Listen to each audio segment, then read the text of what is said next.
Thanks for coming. Super excited to be here. This is my 10th year at South by, which is insane. I'm glad to go back to the format. 2 years ago or 3 years ago, I decided to do a full Q&A, and it was a lot of fun and really set the tone for what I did with my last book and things of that nature. There's a mic right up here. I'm going to probably talk for only 2 or 3 or 4 minutes, so if you've ever wanted to ask a question, I think it's a really good time to actually get up from your seat right now and start getting into line. So do that. So, as you're debating your questions, let me talk to you about what's on my mind. I know there's a good mix of people here who know quite a bit about me, and I'm sure there's a good mix of people who don't. For my whole life, I called myself a businessman. We now call that an entrepreneur. I've always been selling stuff. And what it's synthesized to, for the people that are paying attention to me closest, is I'm really, really focused on attention. All the happiness that I've had professionally has been my ability to understand where the consumer attention is while the world underestimates it. This conference, the people in this room are easily aware of where things are going. You wouldn't be at this conference, you wouldn't be coming to these kind of talks if you didn't understand where the attention is either or about to be. I think this space, our space, tends to think attention is going to be in places a little bit too quickly. For example, the last 2 or 3 years, I've been debating very aggressively with a lot of my Silicon Valley friends that VR on the consumer level is much further away than we think. The technology's there, but it kind of reminds me of Internet 92. It's going to take time for normal people to. How many people, by show of hands, outside of people that are in the business, know of a human being who actually spends 2 hours a day or an hour a day in VR? A human being not in the business. 3. So we got a long way to go. And I think that's the things we need to think about, right? And so, but to me, I'm unemotional. Like Twitter, email marketing, YouTube, these are the platforms that through the years really helped me grow my wine business, my brand, my agency.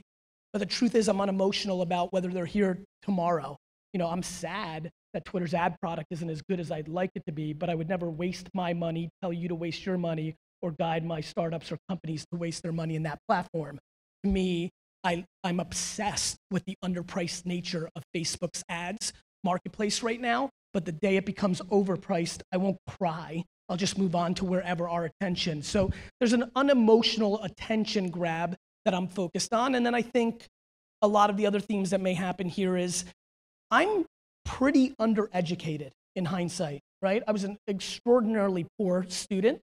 And as I continue to hear things like, there's some amazing thing I saw on social on my feed the other day, like a graffiti artist saying, the creative people that are winning are the kids that got through adulthood without being tainted, right? And I actually think that so much of what I think about just comes from a pure audit. I don't have a preconceived notion when I look at most things. And I think that blindness, when I went into the agency world, right now I'm running an 800-person agency. We've gone from 0 to $130 million in revenue. When I started it, people made fun of me and said, just because I had a lot of Twitter followers, how was I going to compete with real Madison Avenue? For me, the reason we've been so grossly successful is I didn't have any of the baggage of the agency world. I knew nothing about the agency world. In the same way I didn't know anything about the wine business when I went into my dad's business. And whatever I operate for the next 2 or 3 things until I buy the Jets and win Super Bowls, I'm going to be very blind to it. And so I implore people to make things more simple. I think things are extremely simple if you allowed them to be that way. I think we make them very complicated. And I think a lot of people here, how many people are running or work at a startup, early stage startup? Raise your hands high. Just want to get a sense. It's a lot. So to me, one of the things that's very devastating and the difference of being here today versus 10 years ago is the people that were here 10 years ago were building products and we're trying to build products and or businesses, one or the other. The far majority of startups in our ecosystem today are building financial arbitrage machines. All they're doing is trying to hit certain metrics to raise the next round of capital to keep going until some sort of imaginary exit. And that's scary to me because for anybody else here who's following the business world, we've now lived through 8 or 9 very good years in our economy. That plays itself out eventually. And when there is no more money and you actually have to run a business, all those things you cared about like CAC and LTV and all these other lovely important things become far less important than do you make more money than you lose each month. Let me just remind everybody, you're not a superstar entrepreneur when you're losing money each month. And so there's a lot of interesting themes that are in play right now. And so those are the things I like to pay attention to. I reverse engineer human behavior, and I deploy my actions in the places where I think there's opportunity. And so that's my thesis. That's what I roll on. And most of it's very tried and true. I love HR, I love people behavior, and I love consumer trends. This is the place to be for that stuff. So thanks for having me, and I'm ready to answer questions, whether very tactical of like how to run a Snapchat filter ad, or philosophical of like how do you tell your mom that she's ruining your life. So cool. Name and question. Steven Rosenberg. My question is, so I watch you go all over the country and all over the world, and people ask you the same questions Yes. over and over and over again. Yeah. I want to add value and ask you, what kind of questions do you want people to ask? You don't have to answer the same question over and over. So Steve, this is literally the question I hate the most. Okay. Really? I'm not even kidding. Really? I'll explain in a minute. Yeah. Literally, I would have preferred you asked me the same cliche question. Really? Yes, I'll tell you why.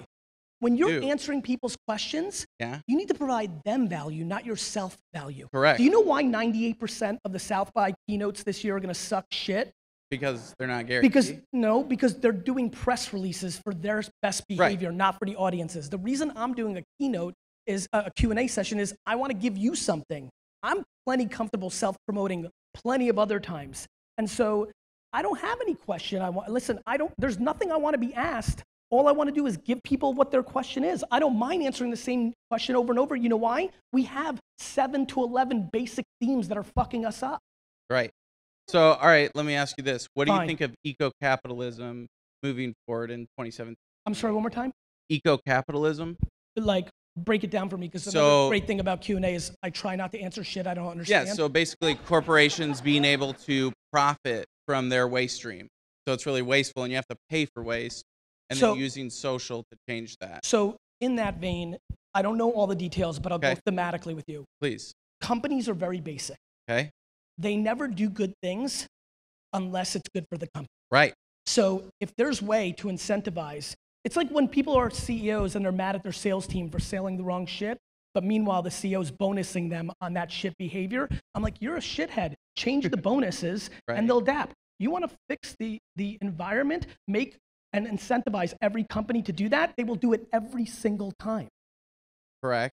But it's hard for them to get on board initially. Even though it capitalistically makes sense for them to listen to that, 'cause they hear environment and they go, oh, Yeah, I would tell you that I don't believe that, and let me explain why.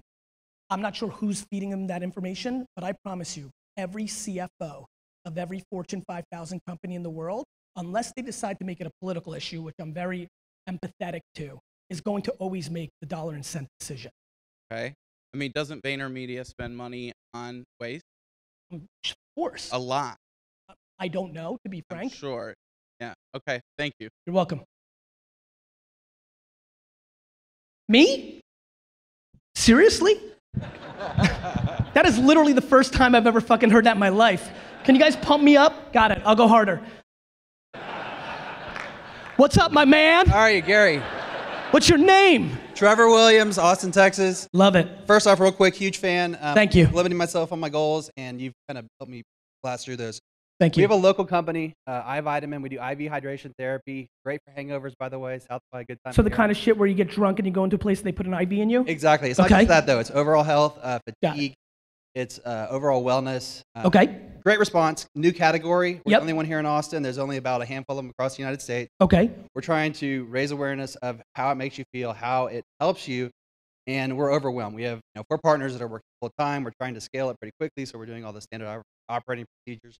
So how do we spend You're trying to scale quickly because you feel like you could be commoditized if other people open up other shops? Yeah, we just want to be first. It's a first to market play. It's not really controllable. Not always, right? It's first to market play a lot of times on brand, but not on locations. And this is where a lot of people get fucked up. They overexpand and they lose Krispy Kreme, things of that nature. It's iconic. It's 80 years in the making. People want to move fast and they think their advantage is locations. It's actually brand.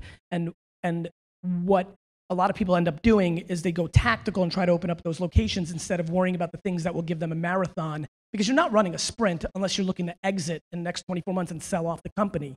So your behavior needs to map that. It's just one thing to keep in mind, but keep going. So what's the best way? We're overwhelmed as it is. Like Hire people. Well, not hiring people. Okay, so getting out there, getting on social media enough, creating our brand.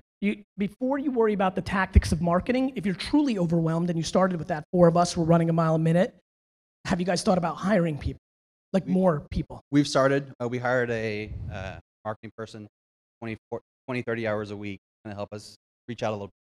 Are you guys profitable? Yes. What are you doing with the profit? Paying bills. Right. Catching up on startup expenses. Got it. Okay. Understood. Yeah, I mean, look, so are you looking for a tactic or a thesis? Like, I want a tactic as far as how to deploy the most to get our message out there and create the brand. There's three ways to communicate to the world. You can write content, you can do audio content, or you can do video content, right? Video content historically has over-indexed it. And so you can make video content and run it on Facebook and run ads for people within the Austin zip code and build awareness that way. The underpriced tactic in the market for everybody here, B2B, B2C, startup, Fortune 50, the underpriced attention to the target that you're looking for, as we stand here today, is Facebook video. So you need to figure out how to make that. At first, it could be on your phone if you don't have the dollars. Later, it can get fancy like D-Rock. But the reality is, that's not even really that fancy. And so I think that, sorry, D-Rock. And so I think Facebook video, targeting people of certain wealth and interests that would make sense for them to come to you, is probably the tactic you're most looking for. And I would say influencer marketing. Instagram peeps with 300, 3,000, 30,000, 300,000, if they're, exchanging your service for them to come, you give it to them for free, they're giving you shout outs. That's really grossly underpriced awareness right now, is influencer marketing on Instagram world. And those would be the 2 places I would focus on. A real quick jab, it's going to be a right hook because of all the people here. But we are mobile. If any of you or your staff want us to come to you while you're in town, we'll come hook you up, complete jab. And that's a right hook. It's not a jab. Of course. Yeah. Cool. I've been DMing you as a jab only, but since I'm here, it's a right hook. Dude, everybody's fucking DMing. Anyway, thanks for everything you do. I appreciate it, man. Cool. Hey, man. Hey, Tony Bova from Knoxville, Tennessee. Love it. 2 things. Who's from Tennessee? Yeah. All right, go Vols. There's 3 of you. Well, maybe next year. Better than 0. Quick comment to the first guy. I think he's a little bit wrong. We actually have a startup where we're taking a waste product from the paper industry and making biodegradable plastics out of it. Do you think you 2 should fight? Yeah, I do. All right, flagpole 3 p.m. They're super happy because they don't have anything to do with this, and they awesome. want. You guys can work yourself out on other people's time. Let's move. So my question is for you. We're competing in a commodity market. Yes. But we're really interested in. By the way, real quick, 99.999% of businesses are competing in a commodity market. Okay. That's why I'm obsessed with brand. Well, it's a differentiator. That's my question. So how do we, competing against like the Dow and BASF of the world with plastic, how do you build a brand? Who are you trying to reach? The B2B decision maker? Both. I want to reach the B2B decision maker, and I want the consumer to go to them and say, I want this. And create the pressure, kind of like intel inside. Yeah, man. I mean, it's called fucking marketing, right? Like, it's going to be very basic here. I think that, one thing I think a lot of you should be doing, especially if you're in a B2B environment, is starting a monthly podcast where you become the experts as a media company in your space. And really, look, this is 10 years ago, Wine Library TV.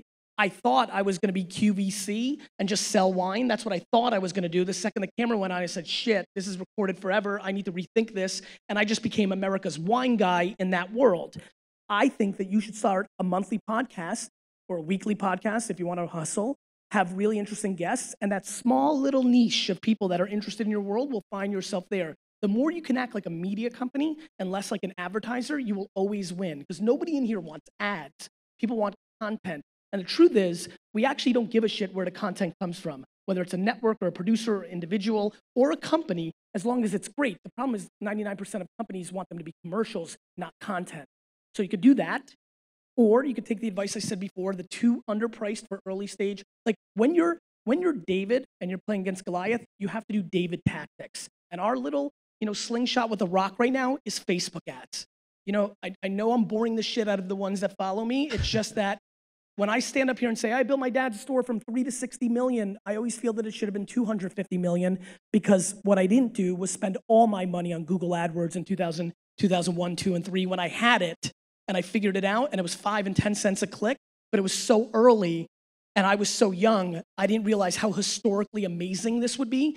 We are paying $6 to $13 CPMs on Facebook right now that are going to be $50 to $80 in 36 and 48 months, and everybody's that here is going to be sad that they didn't jump on it, and they're going to look back to this talk and be like, fuck, I should have listened to Gary. Awesome. So those are the 2 things I would do. Media company and become the voice of the market and become the platform that people talk about the market on that brings interest to the decision makers, or market in the place where people are that's underpriced right now. So just own it as we're the experts, and if you are anybody else. Like, one of the sad things about the world we live in now is people are claiming to be experts when they're 21 years old out of school and they just want to be an influencer on Instagram. Right. Awesome. Thank you very much. Thank you. Yeah. What's up, Gary? How are you, man? Name's Russell. I'm aware we played basketball for 2 hours ago. Yeah. So that was awesome. Hey, shout out to Tyler. Thanks, Ty. So my question today is just for the people. Like, you get to hang around cool ass people like Tony Robbins and Adam Gerard and all those awesome people. Okay. Is there anything that you notice that they have in common and that you really think they make them uberly successful? And on the other flip side of that, is there anything that you notice among not necessarily failures in life, but people who just fucked up that excuse my language, but don't worry. Yeah. That really make them kind of mess up in life? Yeah, I think, it's a really great question. It's really hard, and the truth is we're all individual, but I will say that I do believe the people that care less about what other people think about them tend to have a better life. It's just liberating. And the truth is, you think it's the people that troll you in comments. I'm actually talking about your parents. And I genuinely believe that self-esteem is the ultimate drug in life.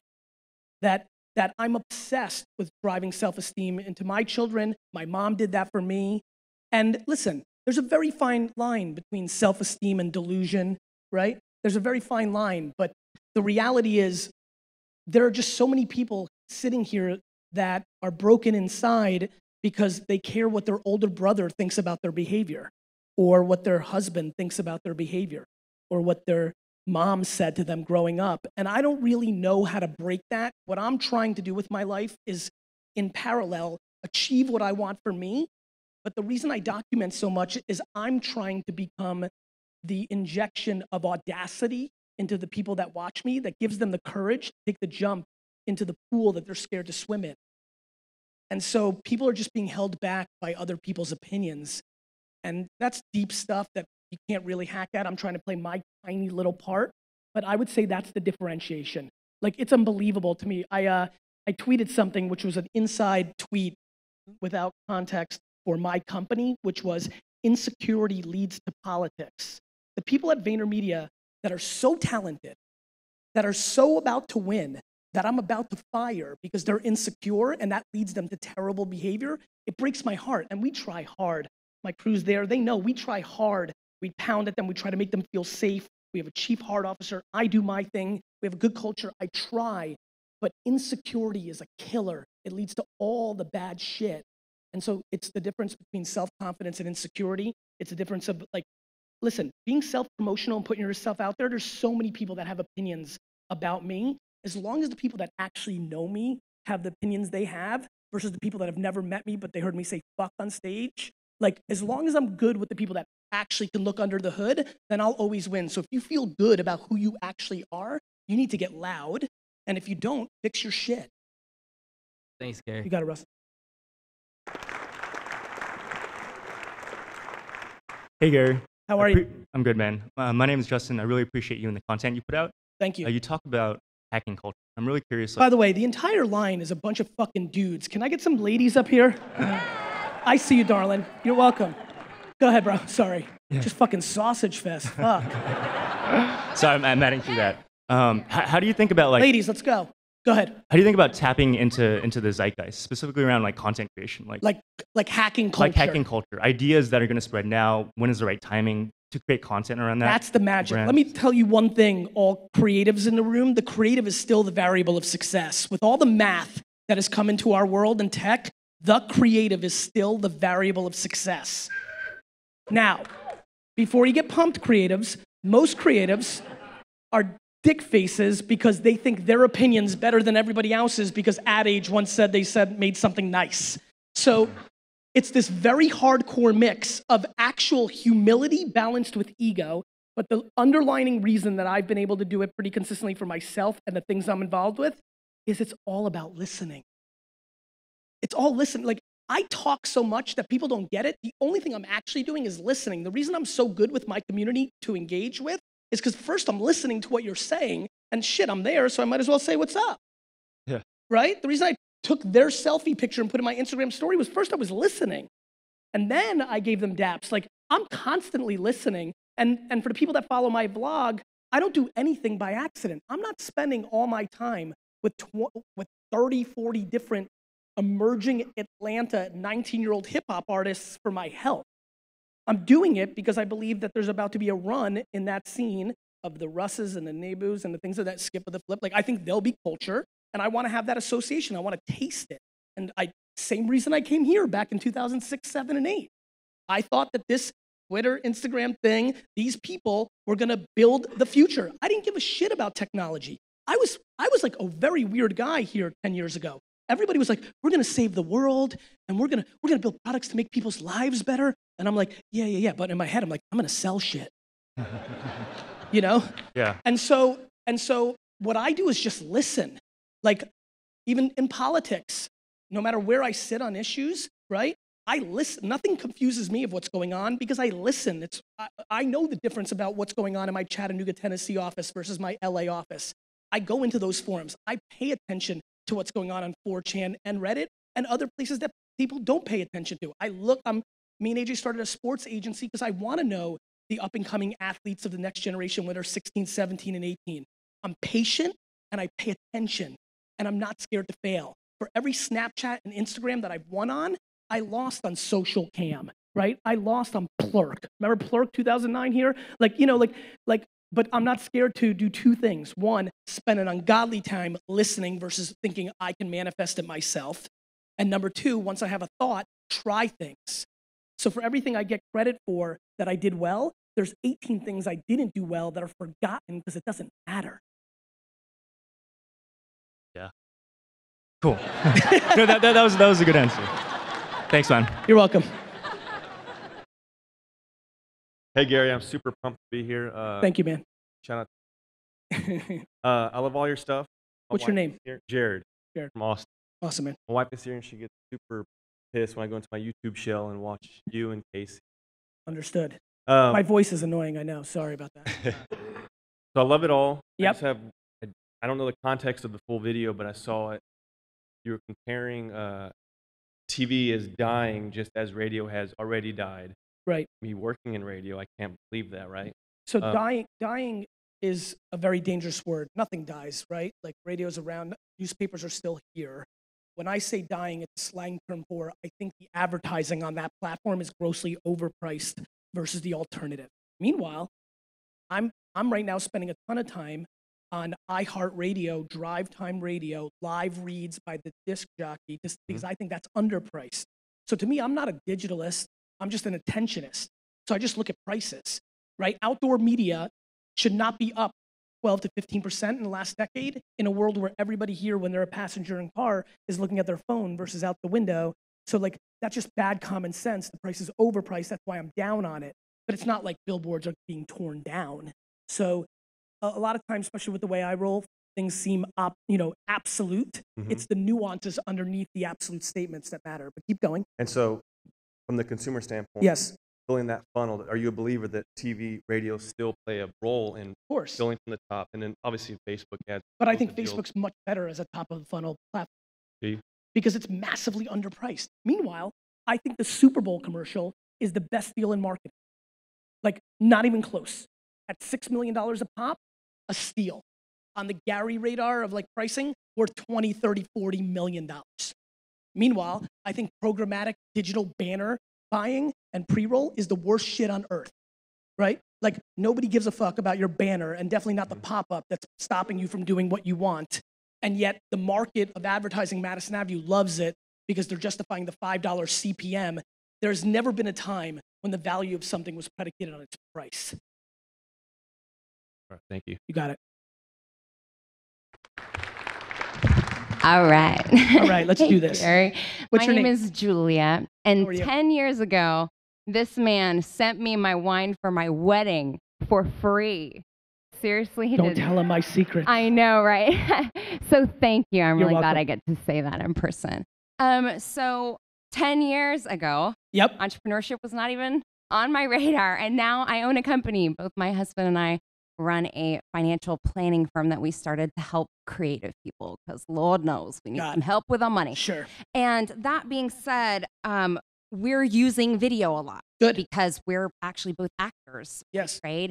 And I'm hitting this point of overwhelm because my question is, how do you own a business, uses video and social media, and keep your sanity? Like, I'm really an empathic person, and I feel like all this pain and need around me, and it overwhelms me. Pain from the people that are sending these crazy emails? Well, yes, sometimes, like directly from the clients, Yes. but just like from the social media world at large. Like, Oh, when you I'm mean in it- how all of social right now is just negative as fuck? Yes. Yes. I feel it's like emotional dodgeball and like Right. opinion dodgeball. Yes. All these ideas. I'm like, how can I get in there and try and help people? And You stay on the offense of positivity if you believe it. Mm.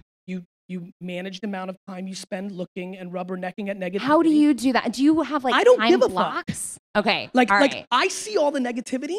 I just know that life is like this. Like Ah. I expect like things to be difficult. Like I want to remind everybody, no matter where you sit on politics and things of that nature, just data, this is the greatest era to be alive.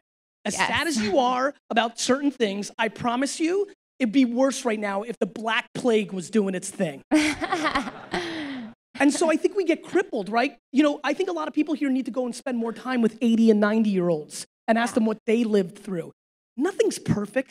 We're always going to have it bad. It's always going to be something. We've always picked on each other for being different. It sucks. So if you're lucky and you don't have that in you, I think you do what I'm trying to do, which is be completely, utterly on the offense of positivity. Because if you're positive and you're happy and you're optimistic, you owe it to each other right now to get louder, because the only people that are loud are the people that are upset, right? Negativity is on fire, and happy people are clamming up and staying away from it. That's how we stay happy. I went the other way. I'm going right at it, putting it out every single day.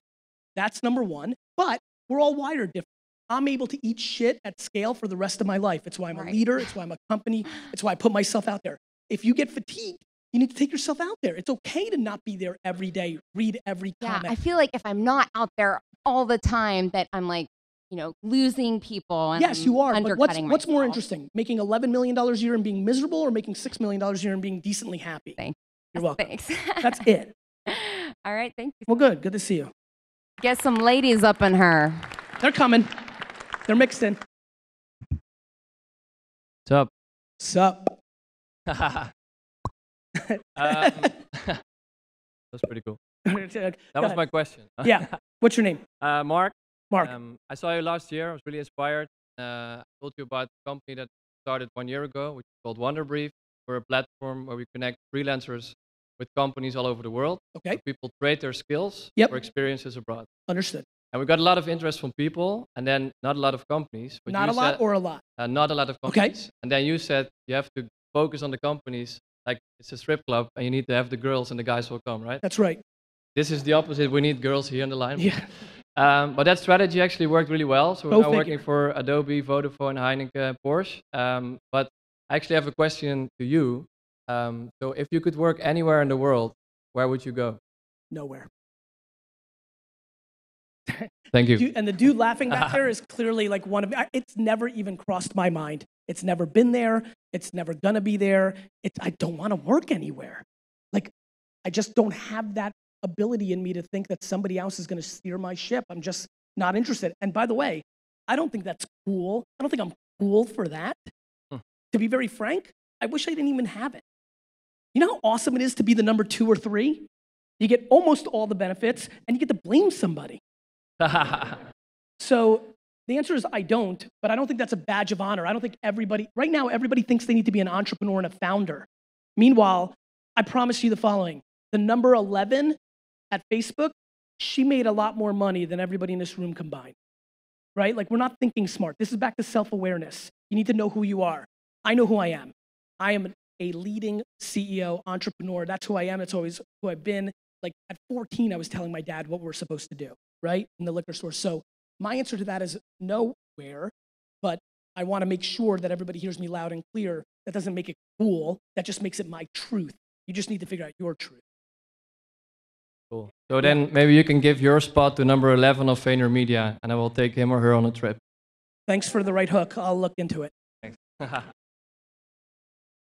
Gary, what's up, baby? How you doing? Super well, man. Good. I'm Henry. Henry. I'm from Los Angeles. Awesome. I work for a company called The Herbal Chef. Okay. We do cannabis-infused fine dining.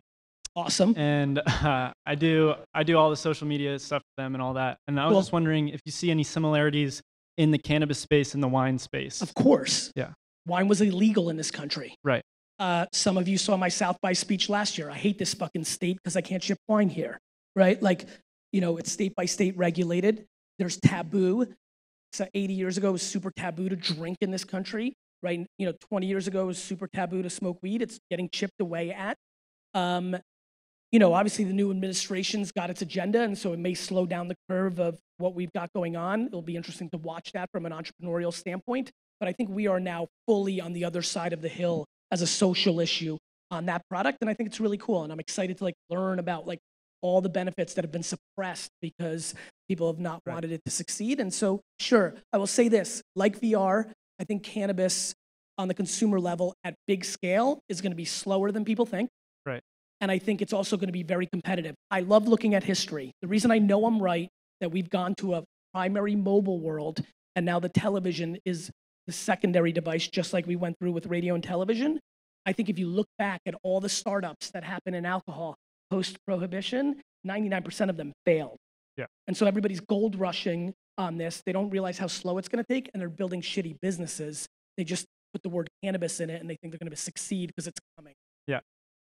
Cool. So do you see any mistakes that you made with Wine Library that there's no parallels to what I did with Wine Library because it was a long, long, like alcohol was legal for a long time. Yeah. I think the mistakes I made with Wine Library are tried and true to what I'm talking about, which is in 1996 when I launched winelibrary.com, I thought in 4 years everybody would be buying wine on the internet, right? And it took the internet much slower to be an e-com platform. It's even now still a smaller percentage than most people realize.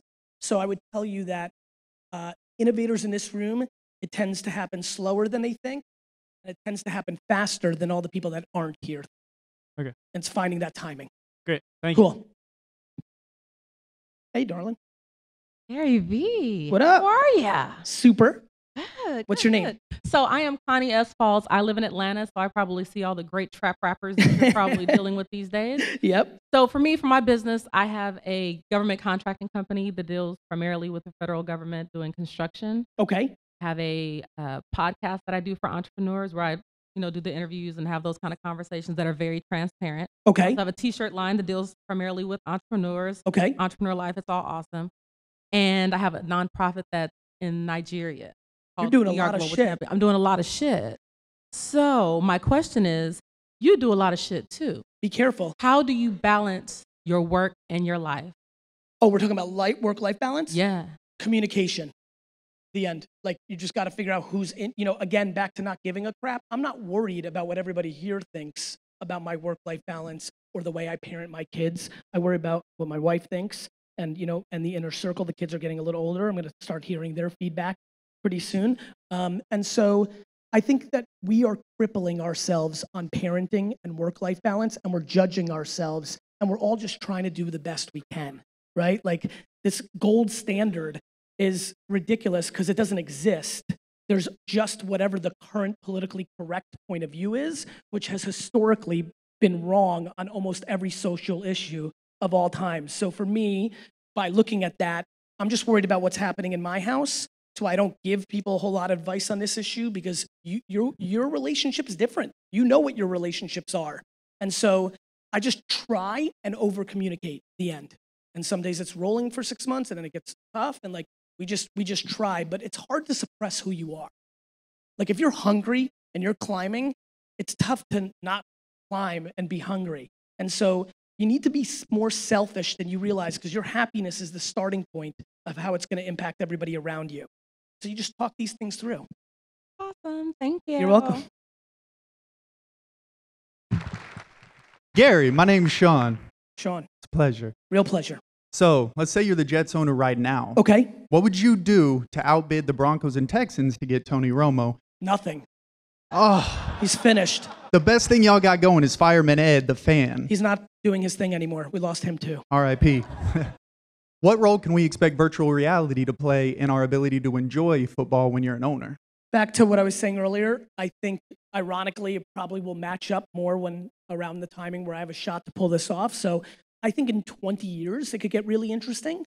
But I'll be honest with you, I'm spending very little time, mental time, in a world where time is the asset, on consumer VR because I just don't think it's as close as people think. I'm spending time meeting a lot of people in it.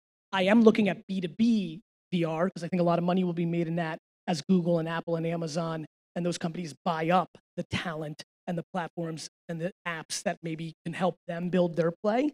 But you know, yes, one day you can put on your contact lenses and feel like you're there, right? Like it's really cool to play Madden football with contact lenses where you're the quarterback and you see everything. But I just think it's much further away than people think.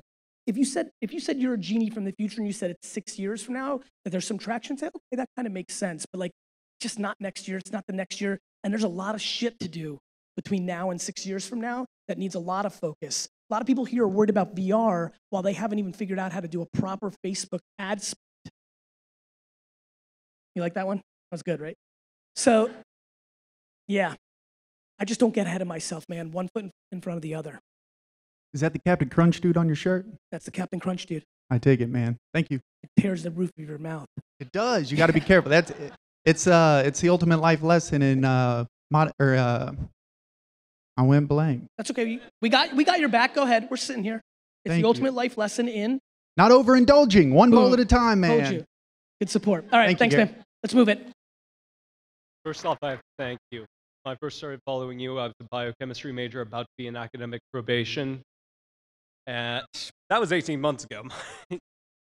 I have since joined the MSU Entrepreneurship program and have founded Design Head. That makes me happy. My question to you is... What's your name? David Well. David, go ahead. I feel like sound here? No worries. D-Rock will catch you. My question to you is, how do you feel about the rise of entrepreneurs? I'm concerned. I came down here with Michigan State University Hatch. Yep. And that was actually, there's a whole lot. Yep. Anyway, how do you feel about the rise of seed funding for college? I'm concerned because I think entrepreneurship has become a rock star status, right? Like, if you told me 15 years ago that a great young dude would stand in front of you and say he's about to pass out just because he's talking to you, I'd be like, what the fuck are you talking about? Right? Like, entrepreneurship has been put on the current pedestal of like rock star status, which is great for me and I'm pumped about it. But what it's doing is it's making a lot of 15 to 22-year-old impressionable kids think that that's the only way out. And I'm going to remind everybody, and this is a good segue, and David, I appreciate you bringing this up because it opened up a mind. My friends, we have lost people that have come to this conference a decade ago, 9 years ago, 8 years ago, to suicide because of the pressures of being successful in our space. The hardcore startup Silicon Valley pressure thing that doesn't hit everybody here. But we've created this world where everybody wins, and the truth is barely anybody's winning. Right? There's only everybody thinks they're building the next Snapchat or Instagram. Those are, 1, 2, 3 companies that have made it happen. So I'm scared. I love it because I'm an entrepreneur and I live the reverse of your life. I got D's and F's, was emotionally sound as shit, making $4,000 a weekend, was a good kid, and everybody told me I was a loser because I wasn't going to be good at academics. So I'm thrilled that we're not just black and white from the 80s and 90s where school's the only way out. And I wish I was growing up in this era because I'd be really doing my thing. At the same token, I think the pendulum has swung too far. Entrepreneurship is very lonely. It's all on your back. It's a ton of pressure. It's all on you. There's nobody to point to. If you fail, everybody you know knows that you failed. That's a tough scarlet letter for the majority of people in it, especially if they're not pure and bred. David, do you know how much I love failing? Oh. I fucking love it. I love scarlet letters. I want not only the A, I want fucking to Z because I'm a purebred entrepreneur and losing is attractive to purebred entrepreneurs. It's the only way you learn. 100%. And it's the cost of entry to the game. But now you have a ton of people who aren't, and they were good A and B students, or they'd be a great number 4, or a great number 13, or a great project manager. Great. But they want to be a number 1. That's just a totally different game. It's gray. Shit's gray. So I'm concerned because we're funneling too many kids into it. And there'll be a lot of pain that comes along with that because right now I know a ton of 26-year-olds with their startup. They've never failed. Their grandfather was the naming rights of the fucking library that they went to college with, right? They're cruising, but the market, the funny thing about the market, in school, even in college, even in a lot of jobs, your last name, the family you came from, money can protect you. The market, you launch a product, the market doesn't give a fuck, David. The market doesn't give a fuck what your grandfather did. And that's where people are getting hurt. And there's gonna be a lot of pain in the next 2, 3, 4 years whenever this melts. And so I'm passionate to make sure that we talk about self-awareness and getting to know yourself and what you're good at, not that entrepreneur is the key to success. Thanks. Hey, Gary Vee. Hey. I'm Belky, Austin, Texas. Between Snapchat and Instagram stories, where are you seeing more engagement? I'm growing on Instagram stories, but I think the opportunities in Snapchat because everybody got lazy and is only doing Instagram. You're welcome. That's all I really want to know. Yeah, I think when you trade attention, my man, when you trade attention, you love moments like this. People are lazy. They're like, oh, Instagram's now got all the features. I had more followers on Instagram. It's hard to build followers on Snapchat. I'll just chill here and grow. This is better. Not realizing that tomorrow Snapchat can drop a feature that changes the game. They could. They may not. But I've been growing quite a bit on Snapchat. I'm growing faster on Instagram just because I became somewhat viral in December on Instagram and my world's changed there. But I would tell you the majority of the people here need to take a step back. And the answer is if you're ambitious and you want things to happen, the answer is do both. Cool. Thank you. Got it. What's up, Gary? Daniel from Houston. Hey, Daniel. I saw you at Super Bowl. Appreciate Crazy it. they took you out. That was crazy. So I got a question. Going back to the David and Goliath you talked about. Yeah. Obviously, small companies, Yep. for example, agents. Yep. How do we compete for creatives to bigger companies when everyone wants to be a freelancer and have their own business? I'm asking this question because I know that you truly care about your employees and bringing value to them. Yep. But how do we do that at a small scale when we're very conscious of our spend? Well, at first, my creatives were kids directly out of school that weren't getting paid that much, but I realized that creative talent isn't based on how old you are. I don't underestimate experience, but that would be like thinking every NBA player at 35 is great because of experience. There's pure talent. I think you should focus on young people who do great creative work because you can afford them, and for them, the experience is worthwhile. I think you get unemotional. I didn't give a shit about who the cool creative. I can't name one cool creative director in the agency world right now, let alone 7 years ago. You're not competing for fucking creative directors that are going to Droga 5 and fucking Crispin Porter. Right. You're competing for the kids that have the talent to one day do that are growing up at H-Town. Go fucking find them. All right, I'm gonna go fucking find them. Good. Gary, good to fucking be here finally. Thank you, brother. Joshua, longtime fan.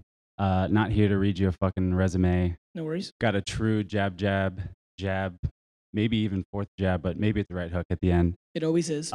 First off, hats off to the ladies. Got a little girl at home who I ditched out on to be here. So, So you're clapping up for the ladies while dissing a lady? she's only 2. Hopefully I can keep grinding. So First off, was gonna bring a painting for you. I Okay. hit you up on social earlier, no response, no big deal, but didn't want to lug Trying. the canvas in here. Yep. Second off, if you, D-Rock, Tyler, anybody else wants to get the best fucking workout you can get in while you're here, full on MMA style thing going on first thing tomorrow morning. I'm not sure if you're leaving tonight or not. Leaving. Okay, keep going. Last thing, another venture we got going on, the best fucking cold brew you'll have in your entire life. So we can get that That'd be interesting. a little taste, Okay. later. But I guess to get to the real hook would be with all these different things going on, and you kind of already answered another question earlier with over communicate. Really taking a lot from what you're doing in employing a chief heart officer. As you can tell, with all these different little entrepreneurial endeavors going on, it's really kind of trying to find that balance. Sure. And so what I'm seeing is that there's less sales with all the different endeavors, less money coming in, but more profits. So the Okay. margins are increasing. Yep. Right. So I think it really becomes a question of, when you talk about bringing on more people, Yes. that's an ideal, but I don't have the cash for that. Okay. So it becomes this sort of imbalance of, is So it you have to cutting make- labor or is it putting everybody onto sales? Listen, no business succeeds long term without driving top line revenue. You can maximize your margin for only so long. Right. So sales is the oxygen of businesses. Right. I'd also tell you that when you're doing 3 businesses equally, you're doing no businesses. When people say I do a lot of things, I said, be careful. I run VaynerMedia. Like, I'm the CEO of VaynerMedia. It's what I do for a living. I have figured out through D-Rock and a creative team to create an enormous amount of content. By the way, I want to remind everybody, I've been running VaynerMedia for 6 years, been around for 8. I only started doing the content 2 years ago with Change. When D-Rock on Spec did creative for me, I wasn't even going out to spend on it. I've figured out how to, the Gary Vee stuff is my side hustle that I have very little to do with other than just living my life, and then it's produced for me. So I've run 2 businesses in my life, every day of my life, continuously, since I was 22 years old, the first day out of college. So when I say be careful, it may seem like I'm doing a lot of stuff, mainly because I'm working 18 hours a day, and because I'm efficient as fuck, and I'm doing a lot of 8-minute meetings, 13-minute meetings, 19-minute meetings, while you make them an hour and a half lunch. But I'm not running 3 businesses. Right. So that really is the working 20 hours. No, and no, sleeping that's not 4. that's not for everybody. But I'm saying, so if you have somebody such as myself who's saying that is for me. You can't run 3 businesses at the same time. Right. That's what I'm telling you. Right. Cool. Right. Period. Thank you. You're do welcome. do I give my card to you or to D-Rock standing here? D-Rock's right behind you. All Yeah, right, let's do get that. you some cold brew. Cool. Thank you, man. Next.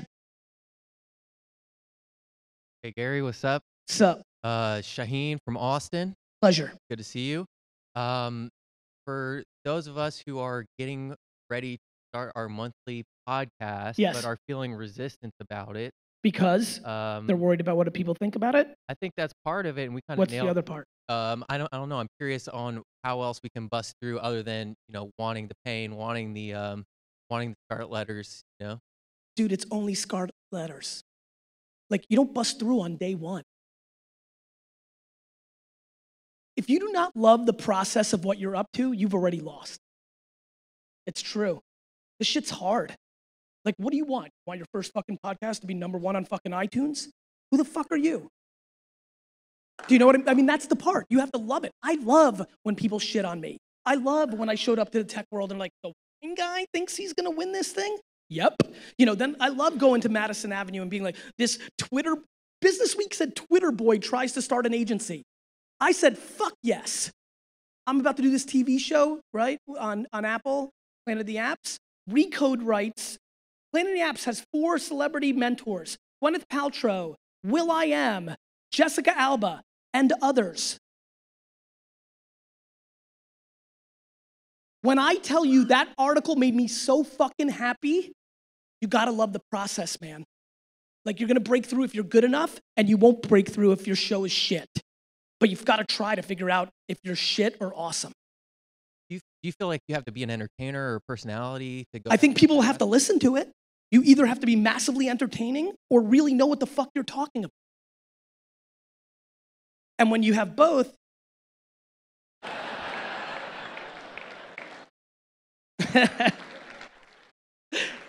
You know what I mean? But there's plenty not massively charismatic, over-the-top assassins in what they do because they fucking know their craft and they say it their way. And by the way, maybe they are better off in. I'm obsessed with getting everybody to understand. You have to find your medium. Maybe you're a great writer. Maybe you're great in podcasting. Maybe you're in video. Maybe you cartoon it up like Hugh McLeod, who dominated this scene of the early days of South by. Like, you've got to find the way you communicate if you want to communicate to the world. Don't do podcasting just because it's trendy.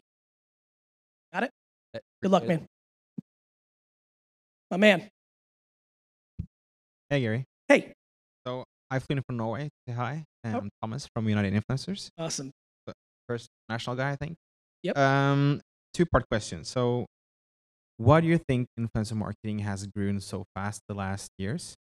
And Because what was the tipping point of that? I mean, influencer marketing has always been around, right? Yes. Like, I agree. It's been product placement. I mean, you know, John Wayne smoked Lucky Stripes, right? Like, this has been around forever. I think the reason it's exploded is because we've become a primary mobile world. And instead of watching Seinfeld, we're fucking watching Logan Paul on Instagram. I mean, it's not super complicated. It's just where the attention is. What's cool, though, is that the platforms are the full distribution and the individuals don't need middlemen and women to get them direct to consumers. So the dollars that used to go for interrupting a TV show and go to the platform is now going to the individual because they are the absolute content and the distribution.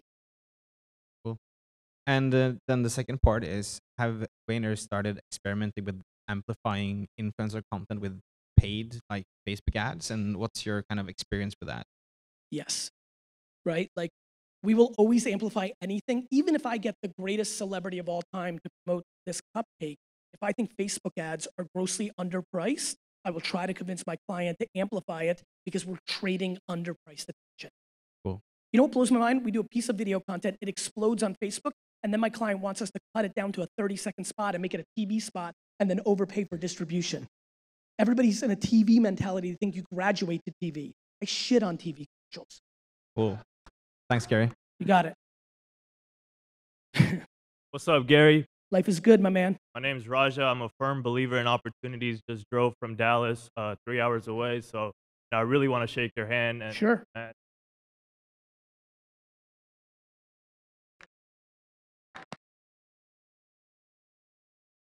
Okay. So, Gary, when do you know to transition from going from defense to offense? I don't know. I try not to be on defense. But look, I think you should always be on offense. Offense is always the best defense, right? Like, I always say to like people I mentor or my companies, I'm like, look, I'd rather win a basketball game 157 to 152, right? Like, offense always, back to the top line revenue for the guy who had 3 businesses, offense always solves problems as long as your defense is not a complete disaster. So I just think offense is a very good mentality. And obviously it's a very clouds question, very up here. Like, we've all got very different issues of that, but there is a trigger mindset. I'm always trying to stay on offense. Beautiful, man. Thank you so much. You got it. Hey, what's up? I'm Jeremy. I'm from Salt Lake City, Utah. How are you?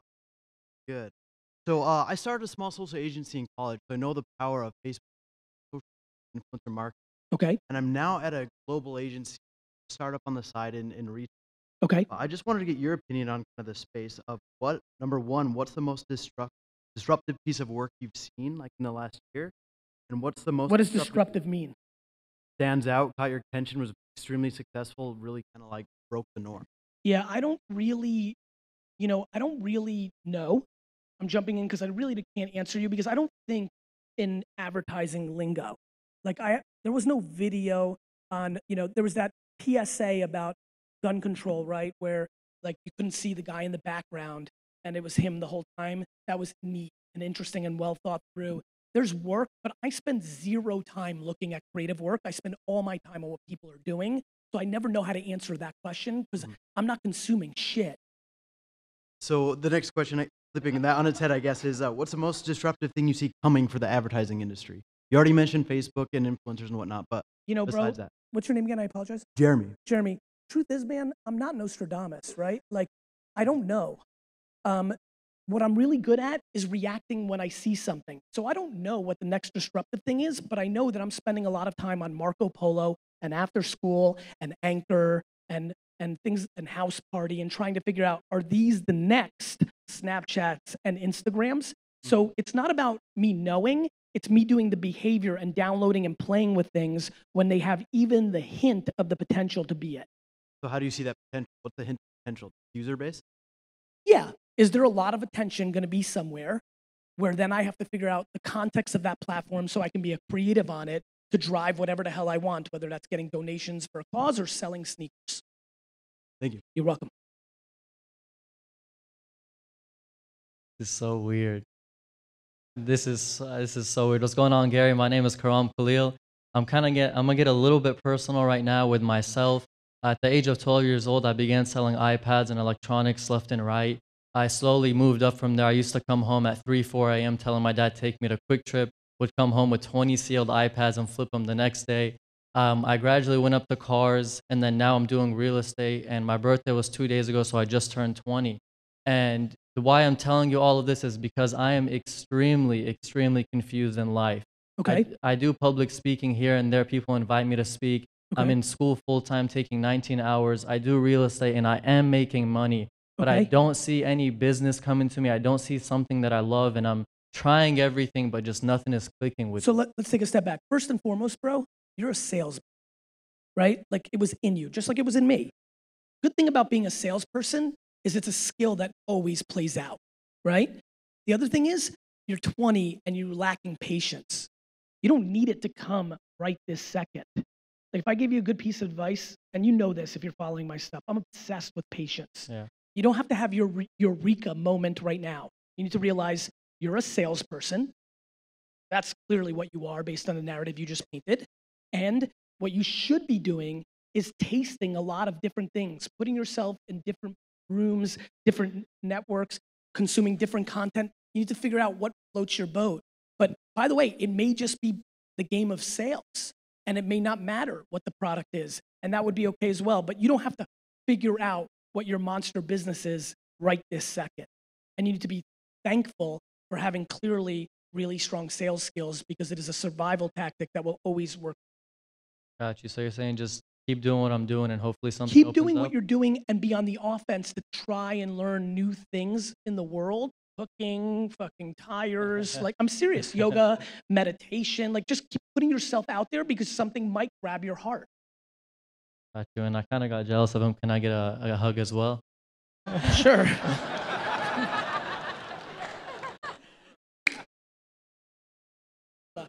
All right. Dude, is that a flip cam? Oh, no, it was your phone. Okay, I got scared. I got excited. It's like retro. All right. Good afternoon, Gary. My name is Brian. How are you? I'm doing great. And yourself? Good. I'm here on behalf of Marine Corps Recruiting. Amazing. I have D-Rock's interested. what's that? I'm kidding. I'm kidding. Go ahead. I have a friend, Staff Sergeant Jeremy Reese. He's out recruiting out in Seattle, Washington right now. He is a protege.